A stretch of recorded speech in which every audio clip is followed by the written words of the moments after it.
नमस्कार दोस्तों, Praveen classes YouTube channel में आप सभी का एक बार फिर से बहुत बहुत स्वागत है। दोस्तों, आज की वीडियो में भी हम लोग देखेंगे रेलवे ग्रुप डी 2025 परीक्षा के लिए अति महत्वपूर्ण सामान्य ज्ञान व सामान्य विज्ञान के प्रश्न। जी हाँ दोस्तों, एक एक प्रश्न बहुत ही महत्वपूर्ण होने वाले हैं आगामी रेलवे ग्रुप डी के एग्जाम के पॉइंट ऑफ व्यू से। अतः दोस्तों, आप सभी से एक रिक्वेस्ट करूंगा कि इस वीडियो को आप लोग अंत तक जरूर देखें, सभी प्रश्नों को अच्छे से समझें और याद करें। तो चलिए दोस्तों, वीडियो को शुरू करते हैं। पहला प्रश्न है, भारत को किला के नाम से किन्हें जाना जाता है। दोस्तों, बतानी है कि भारत को किला के नाम से किन्हें जाना जाता है, भारत को किला किन्हें कहा जाता है। तो आप लोग याद रखेंगे, इसका सही उत्तर होगा ऑप्शन बी, सरोजनी नायडू को। जी हाँ दोस्तों, भारत को किला के नाम से किन्हें जाना जाता है, तो आप लोग याद रखेंगे सरोजनी नायडू को जाना जाता है। और दोस्तों, आप सभी को बता दें कि लता मंगेशकर को स्वर कोकिला कहा जाता है। तो इस प्रश्न में आप लोग कंफ्यूज नहीं होंगे। स्वर कोकिला के नाम से लता मंगेशकर जी को जाना जाता है और भारत कोकिला के नाम से सरोजनी नायडू जी को जाना जाता है। तो इसका सही उत्तर क्या होगा हमारा, ऑप्शन बी, सरोजनी नायडू। चलिए अगला प्रश्न देखते हैं। अगला प्रश्न है, भारत की प्रथम महिला डीजल रेल इंजन ड्राइवर कौन है। दोस्तों, बतानी है कि भारत की प्रथम महिला डीजल रेल इंजन ड्राइवर कौन है। तो आप लोग याद रखेंगे, इसका सही उत्तर होगा ऑप्शन ए, सुश्री मुमताज कथावाला। जी हाँ दोस्तों, ऑप्शन ए हमारा क्या होगा, बिल्कुल सही उत्तर होगा सुश्री मुमताज कथावाला। भारत की प्रथम महिला डीजल रेल इंजन ड्राइवर थी, आप लोग याद रखेंगे। और दोस्तों, सुरेखा यादव आप लोग याद रखेंगे, ये थी भारत की पहली रेलवे ड्राइवर, पहली महिला रेलवे ड्राइवर। तो दोनों प्रश्नों को आप लोग अच्छे से याद रखेंगे, ऑप्शन ए और ऑप्शन बी दोनों। चलिए अगला प्रश्न देखते हैं। अगला प्रश्न है, रेलवे सुरक्षा बल यानी कि आरपीएफ का गठन कब हुआ था। दोस्तों, बतानी है कि रेलवे सुरक्षा बल, रेलवे प्रोटेक्शन फोर्स का गठन कब हुआ था। तो आप लोग याद रखेंगे, इसका सही उत्तर होगा ऑप्शन डी, 1882 ईस्वी में। जी हाँ दोस्तों, रेलवे सुरक्षा बल यानी कि आरपीएफ का गठन कब हुआ था, तो आप लोग याद रखेंगे 1882 ईस्वी में। ऑप्शन डी हमारा क्या होगा, बिल्कुल सही उत्तर होगा। चलिए अगला प्रश्न देखते हैं। अगला प्रश्न है, गिर राष्ट्रीय उद्यान किस राज्य में स्थित है। दोस्तों, बतानी है कि गिर राष्ट्रीय उद्यान किस राज्य में स्थित है। तो आप लोग याद रखेंगे, गिर राष्ट्रीय उद्यान गुजरात में स्थित है। ऑप्शन है हमारा बिल्कुल सही उत्तर होगा। गिर राष्ट्रीय उद्यान किस राज्य में है, तो आप लोग याद रखेंगे ऑप्शन ए, गुजरात। चलिए अगला प्रश्न देखते हैं। अगला प्रश्न है, खारे पानी में पैदा होने वाले पादप को क्या कहा जाता है। दोस्तों, बतानी है कि खारे पानी में पैदा होने वाले पादप को क्या कहा जाता है। तो आप लोग याद रखेंगे दोस्तों, उसे हैलोफाइटा कहा जाता है। जी हाँ दोस्तों, ऑप्शन डी हमारा बिल्कुल सही उत्तर होगा। खारे पानी में पैदा होने वाले पादप को क्या कहा जाता है, तो आप लोग याद रखेंगे हैलोफाइटा कहा जाता है। ऑप्शन डी हमारा बिल्कुल सही उत्तर होगा। चलिए अगला प्रश्न देखते हैं। अगला प्रश्न है, रक्त एक ऊतक है। दोस्तों, बतानी है कि रक्त एक कैसा ऊतक है। तो आप लोग याद रखेंगे दोस्तों, रक्त एक संयोजी ऊतक है। ऑप्शन सी हमारा क्या होगा, बिल्कुल सही उत्तर होगा। रक्त एक संयोजी ऊतक है। चलिए अगला प्रश्न देखते हैं। अगला प्रश्न है, भारत सरकार द्वारा साहित्य अकादमी पुरस्कार किस क्षेत्र में उत्कृष्ट प्रदर्शन के लिए प्रदान किया जाता है। दोस्तों, बतानी है कि भारत सरकार के द्वारा साहित्य अकादमी पुरस्कार किस क्षेत्र में उत्कृष्ट प्रदर्शन के लिए प्रदान किया जाता है। तो आप लोग याद रखेंगे दोस्तों, साहित्य अकादमी पुरस्कार साहित्य के क्षेत्र में उत्कृष्ट प्रदर्शन के लिए प्रदान किया जाता है। ऑप्शन बी हमारा क्या होगा, बिल्कुल सही उत्तर होगा। साहित्य अकादमी पुरस्कार साहित्य के क्षेत्र में उत्कृष्ट प्रदर्शन के लिए, यह दोस्तों जो उत्कृष्ट अपना प्रदर्शन देते हैं उन्हें यह पुरस्कार दिया जाता है। तो ऑप्शन बी हमारा क्या होगा, बिल्कुल सही उत्तर होगा, साहित्य के क्षेत्र में। चलिए अगला प्रश्न देखते हैं। अगला प्रश्न है, ब्लैक रॉक रेगिस्तान कहाँ स्थित है। दोस्तों, बतानी है कि ब्लैक रॉक रेगिस्तान कहाँ स्थित है, किस देश में स्थित है। तो आप लोग याद रखेंगे, इसका सही उत्तर होगा ऑप्शन डी, संयुक्त राज्य अमेरिका में। जी हाँ दोस्तों, ब्लैक रॉक नामक रेगिस्तान कहाँ स्थित है, तो आप लोग याद रखेंगे दोस्तों, अमेरिका में स्थित है। ऑप्शन डी हमारा क्या होगा, बिल्कुल सही उत्तर होगा। चलिए अगला प्रश्न देखते हैं। अगला प्रश्न है, निम्न में से किसकी एसआई इकाई वोल्ट है। दोस्तों, बताने हैं कि इनमें से किसकी एसआई इकाई या एसआई मात्रक वोल्ट है। तो आप लोग याद रखेंगे दोस्तों, इसका सही उत्तर होगा ऑप्शन सी विभवांतर। जी हाँ दोस्तों, विभवांतर का एसआई इकाई या एसआई मात्रक क्या होता है? तो आप लोग याद रखेंगे वोल्ट होता है। तो ऑप्शन सी हमारा क्या होगा? बिल्कुल सही उत्तर होगा।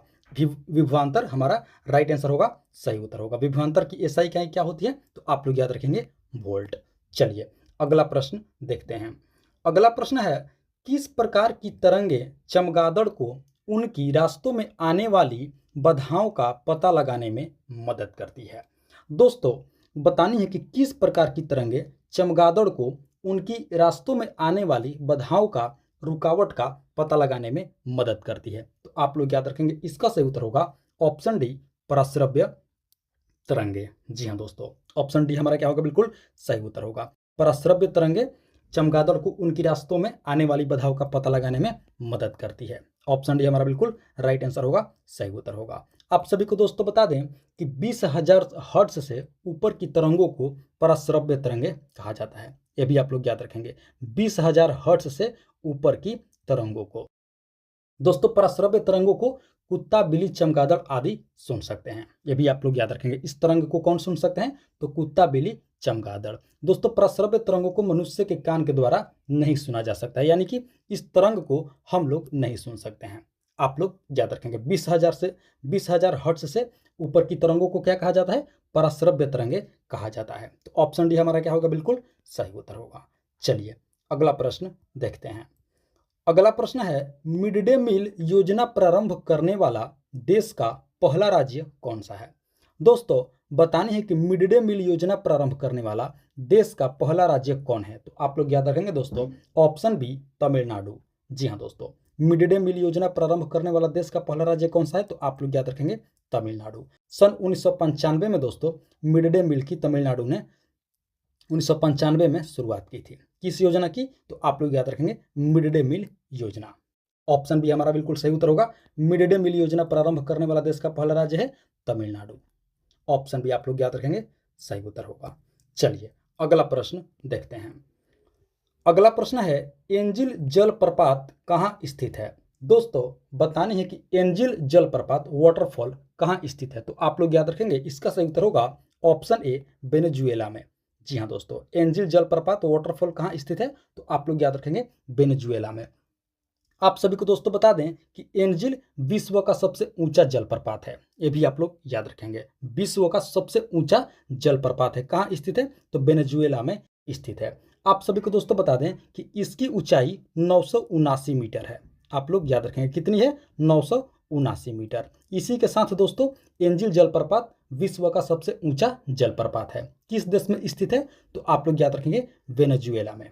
ऑप्शन है हमारा बिल्कुल सही उत्तर होगा। चलिए अगला प्रश्न देखते हैं। दोस्तों अगले प्रश्न से पहले आप सभी से एक रिक्वेस्ट करूंगा कि अभी तक आप लोग इस वीडियो को एक लाइक नहीं किए हैं तो वीडियो को एक लाइक कर देंगे।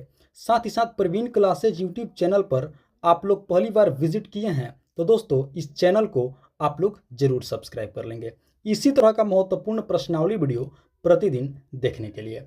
और दोस्तों इस वीडियो को आप लोग अपने दोस्तों में भी जरूर शेयर कर देंगे। तो चलिए अगला प्रश्न देखते हैं। अगला प्रश्न है, इंदिरा गांधी इंडोर स्टेडियम किस शहर में स्थित है?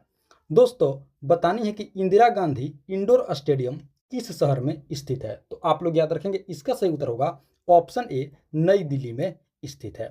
जी हाँ दोस्तों, इंदिरा गांधी इंडोर स्टेडियम किस शहर में स्थित है? तो आप लोग याद रखेंगे नई दिल्ली में स्थित है।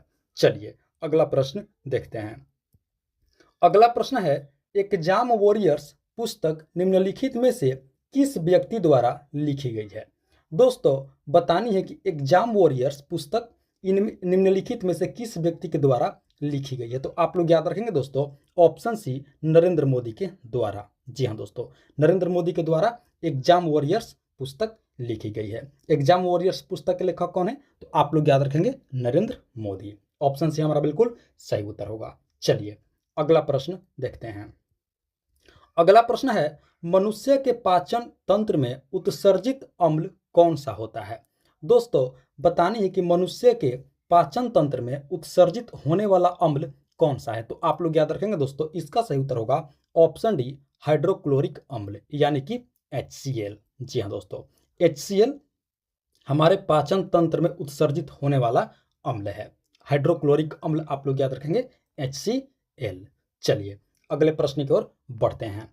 अगला प्रश्न है, पौधों में लचीलापन प्रदान करने वाला अस्थायी ऊतक को क्या कहा जाता है?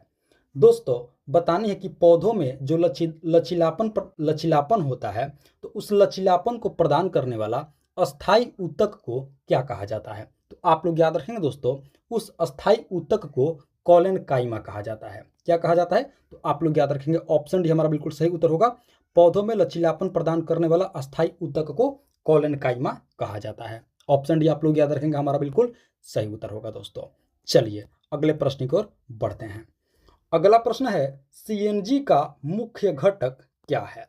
दोस्तों बतानी है कि सीएनजी का मुख्य घटक क्या है? तो आप लोग याद रखेंगे दोस्तों, सीएनजी का मुख्य घटक होता है मीथेन। ऑप्शन है हमारा बिल्कुल सही उत्तर होगा। सीएनजी का मुख्य घटक क्या होता है? तो आप लोग याद रखेंगे मीथेन। चलिए दोस्तों आप लोग हमें कमेंट करके बताइए कि सीएनजी का पूर्ण रूप क्या होता है। इसका जवाब आप लोग हमें कमेंट करके जरूर बताएंगे, सीएनजी का पूर्ण रूप क्या होता है। और सीएनजी का मुख्य घटक आप लोग याद रखेंगे मीथेन होता है।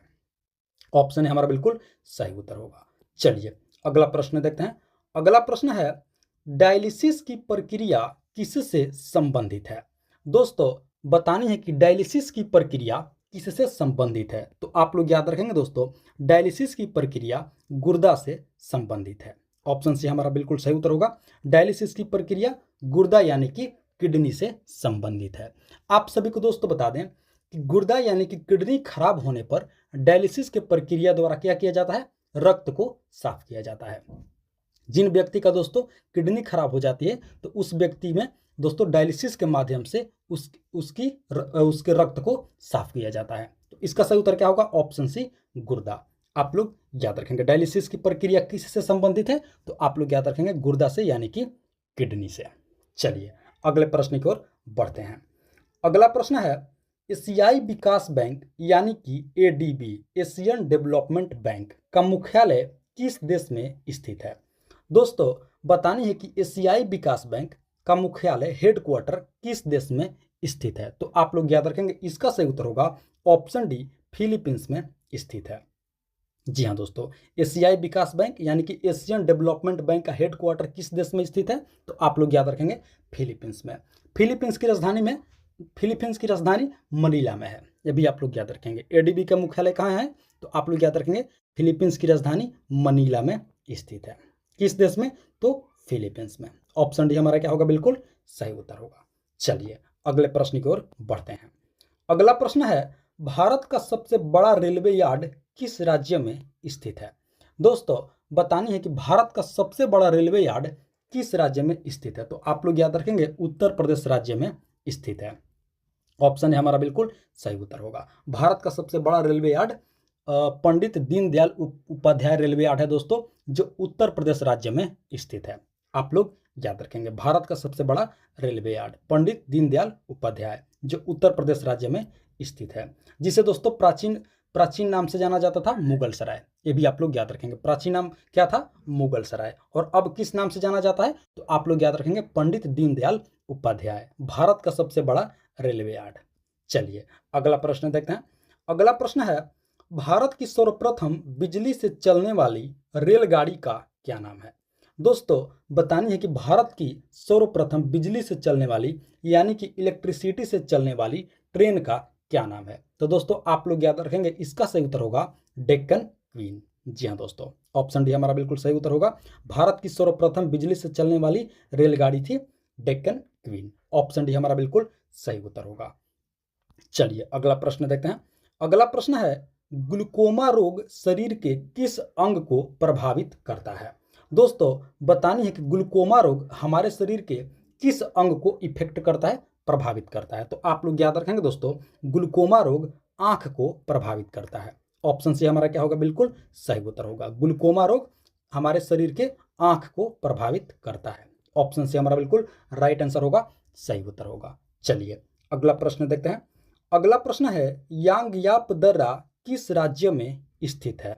दोस्तों बतानी है कि यांगयाप दर्रा किस राज्य में स्थित है? तो आप लोग याद रखेंगे ऑप्शन बी, अरुणाचल प्रदेश में स्थित है। जी हाँ दोस्तों, यांगयाप दर्रा किस राज्य में स्थित है? तो आप लोग याद रखेंगे अरुणाचल प्रदेश राज्य में स्थित है यांगयाप दर्रा। चलिए अगला प्रश्न देखते हैं। अगला प्रश्न है, प्लेग बीमारी का वाहक है। दोस्तों बतानी है कि प्लेग बीमारी का वाहक क्या है, प्लेग बीमारी कैसे होता है। तो आप लोग याद रखेंगे दोस्तों, प्लेग बीमारी का वाहक है जीवाणु। ऑप्शन है हमारा क्या होगा, बिल्कुल सही उत्तर होगा। जीवाणु के माध्यम से प्लेग बीमारी होता है। ऑप्शन है आप लोग याद रखेंगे जीवाणु। चलिए अगले प्रश्न की ओर बढ़ते हैं। अगला प्रश्न है, राष्ट्रीय समुद्र विज्ञान संस्थान कहाँ स्थित है। दोस्तों बतानी है कि राष्ट्रीय समुद्र विज्ञान संस्थान कहाँ स्थित है। तो आप लोग याद रखेंगे पणजी में स्थित है। जी हाँ दोस्तों, ऑप्शन सी हमारा बिल्कुल सही उत्तर होगा। गोवा की राजधानी पणजी में स्थित है राष्ट्रीय समुद्र विज्ञान संस्थान। ऑप्शन सी हमारा राइट आंसर होगा, सही उत्तर होगा। चलिए अगला प्रश्न देखते हैं। अगला प्रश्न है, भारत के राष्ट्रपति के रूप में सबसे अधिक समय तक कार्यभार किसने संभाला। दोस्तों बतानी है कि भारत के राष्ट्रपति सबसे अधिक समय तक कौन बने रहे, किन्होंने सबसे अधिक समय तक अपना कार्यभार संभाला। तो आप लोग याद रखेंगे दोस्तों, इसका सही उत्तर होगा option B, doctor Rajendra Prasad. जी हाँ दोस्तों, डॉक्टर राजेंद्र प्रसाद भारत के राष्ट्रपति थे जो दोस्तों सबसे अधिक समय तक इन्होंने कार्यभार संभाला। आप लोग याद रखेंगे कुल 12 वर्षों तक इन्होंने अपना कार्यभार संभाला। कितने वर्षों तक? तो आप लोग याद रखेंगे कुल 12 वर्षों तक इन्होंने अपना कार्यभार संभाला राष्ट्रपति के पद के तौर रूप में। दोस्तों सन 1950 ईस्वी से लेकर के 1962 ईस्वी तक आप लोग याद रखेंगे, 1950 से लेकर के 1962 ईस्वी तक डॉक्टर राजेंद्र प्रसाद ने दोस्तों राष्ट्रपति के तौर पर अपना कार्यभार संभाला। और इसी के साथ दोस्तों सबसे अधिक समय तक कार्यभार संभालने वाले हमारे देश के राष्ट्रपति थे दोस्तों। आप लोग याद रखेंगे option B, doctor Rajendra Prasad. तो दोस्तों ये थी हमारी आज की रेलवे ग्रुप डी 2025 परीक्षा के लिए अति महत्वपूर्ण सामान्य ज्ञान व सामान्य विज्ञान के प्रश्नावली वीडियो। आशा करते हैं इस वीडियो को आप लोग अंत तक जरूर देखे होंगे, सभी प्रश्नों को अच्छे से समझे होंगे और याद भी कर लिए होंगे दोस्तों। तो आप सभी से एक बार फिर से रिक्वेस्ट करूंगा कि इस वीडियो को अभी तक आप लोग एक लाइक नहीं किए हैं तो वीडियो को एक लाइक कर देंगे। साथ ही साथ प्रवीण क्लासेज यूट्यूब चैनल पर आप लोग पहली बार विजिट किए हैं तो दोस्तों चैनल को आप लोग जरूर सब्सक्राइब कर लेंगे और अपने दोस्तों में भी जरूर शेयर कर लेंगे। तो दोस्तों इस वीडियो में फिलहाल इतना ही, मिलते हैं एक और मोस्ट इंपॉर्टेंट वीडियो लेकर के। तब तक के लिए आप सभी का बहुत बहुत धन्यवाद। जय हिंद दोस्तों।